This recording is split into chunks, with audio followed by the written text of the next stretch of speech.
रामचरितमानस बालकांड अर्थ सहित दोहा नंबर 115। जैसा कि मैंने कल वाले में पढ़ा था 115, अब 115 से आगे से स्टार्ट करते हैं। अस निज हृदय विचार तजो संशय भजु राम पद, सुन गिरिराज कुमार भ्रमत तम रवि कर बचन मम।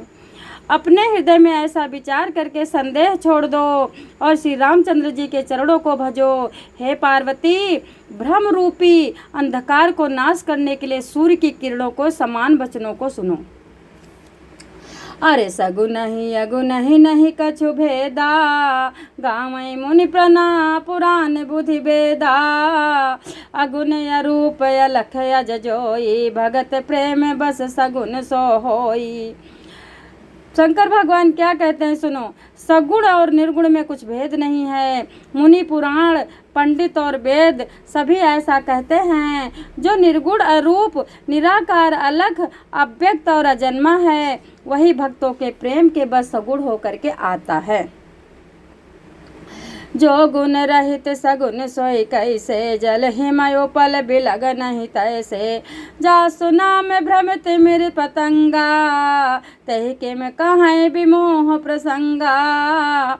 जो निर्गुण है वो सगुण कैसे है, जैसे जल ओले में भेद नहीं है, दोनों जल ही के समान हैं। निर्गुण और सगुण एक ही होता है। जिसका नाम भ्रम रूपी अंधकार के मिटाने के लिए सूर्य है, उसके लिए मोह का प्रसंग भी कैसे कहा जा सकता है। राम सच्चिदानंद दिनेसा, नहीं तहि मोह निसा लौलेसा। सहज प्रकाश रूप भगवाना, नहीं तहाँ पुण्य विज्ञान बिहाना। श्री रामचंद्र जी सच्चिदानंद स्वरूप सूर्य है। वहाँ मोह रूपी रात्रि का लवलेश भी नहीं है। स्वभाव से ही प्रकाश रूप और भगवान है। वहाँ तो विज्ञान रूपी प्रातः काल भी नहीं होता है। हरस विषाद ज्ञान अज्ञाना, जीव धर्म अहमित अभिमाना। राम ब्रह्म व्यापक जग जाना, परमानंद परेश पुराना। हर्ष शोक ज्ञान अज्ञान अहंता और अभिमान, ये सब जीव के धर्म हैं। श्री रामचंद्र जी तो व्यापक ब्रह्मा परमानंद स्वरूप हैं, परात पर प्रभु और पुराण पुरुष हैं। इस बात को सारा जगत ही जानता है। पुरुष प्रसिद्ध प्रकाश निधे, प्रगट परावर नाथ। रघुकुल मन मम स्वामी, सोए कहें शिव नायो माथ। पुराण जो पुरुष प्रसिद्ध है, प्रकाश के भंडार हैं, सब रूपों में प्रकट हैं, जीव माया और जगत के सबके स्वामी हैं, वे ही रघुकुल मणि श्री रामचंद्र जी मेरे स्वामी हैं। ऐसा कह करके शिव जी ने उनको मस्तक यानी कि मस्तक नवाया।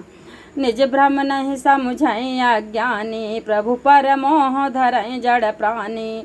जथा गगन धन पटल निहारी, जहाँ प्यों भानु कहाँ को विचारी। अज्ञानी मनुष्य अपने भ्रम को तो समझते ही नहीं हैं।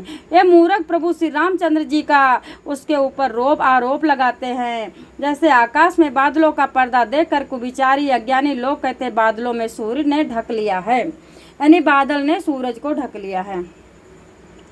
सीतो जो लोचन अंगुल लाए, प्रगट जुगल ससित ही के भाए। उमा राम विषय के यस मोहा, नभ तम धूम धूर जिम सोहा। जो मनुष्य आँखों में उंगली लगाकर देखता है, उसके लिए तो दो चंद्रमा प्रकट हो जाता है। श्री पार्वती जी श्री रामचंद्र विषय में ऐसे प्रकार के मोह की कल्पना करना, वैसा ही जैसा आकाश में अंधकार धुएं और धूल का सोना दिखना। आकाश जैसे निर्मल निर्लेप, उसको कोई मलिन या स्पर्श नहीं कर सकता है। इसी प्रकार भगवान श्री रामचंद्र जी नित्य निर्मल और निर्लेप हैं। विषय करण सुर जीव समेता सकल एक ते एक सचेता सब कर परम प्रकाशक जोई राम अनादि अवधिपति सोई। विषय इंद्रिया इंद्रियों के देवता और जीवात्मा ये सब एक की सहायता से एक चेतन होते हैं, अर्थात विषयों का प्रकाश इंद्रियों से, इंद्रियों का इंद्रियों के देवताओं से, इंद्र देवताओं को चेतन जीवात्मा प्रकाश होता है। इन सब का जो परम प्रकाशक है वो अनादि ब्रह्मा अयोध्या के नरेश श्री रामचंद्र जी हैं। जगत प्रकाश से प्रकाशक रामू मायाधीश ज्ञान गुण धामू जास सत्य ताते जड़ माया भास सत्य यु मोह सहाया। आगे क्या कहते हैं, श्री परमेश्वर महेश्वर ये जगत प्रकाश से है, श्री रामचंद्र जी उसके प्रकाशक हैं, वे माया के स्वामी हैं और ज्ञान के तथा गुणों के धाम हैं। आगे क्या कहते हैं देखो, जिनकी सत्ता मोह की सहायता पाकर जड़ माया भी सत्य सी भासित होती है। रजत सीप महुभास जिम जधा बानु कर बार जदपि मृषाति हूँ काल सोए ब्रह्म न सकै कौटार। जैसा सीप में चांदी के और सूर्य की किरणों में पानी की बिना हुए भी प्रतीति होती है, यद्यपि प्रतीति तीनों कालों में झूठी है, तथापि इस ब्रह्म को कोई हटा भी नहीं सकता है। बालकांड 117 दोहा समाप्त हुआ। अर्थ सहित नवधा भक्ति में राम की भक्ति, राम का पठन पाठन, राम के गुणों का गान, राम की कथा, राम का भजन, राम के लिए मरना, राम के लिए जीना, ये समर्पण होता है। अगर ऐसी भावना आ जाती है तो मुक्ति आपके पास, आपके चरणों में रहती है। जो राम का भक्त होता है वो सर्वथा मुक्त होता है, वो तो सिर्फ लीला रचता है, वो साक्षात भगवान होता। बोलो भगवान विष्णु की जय।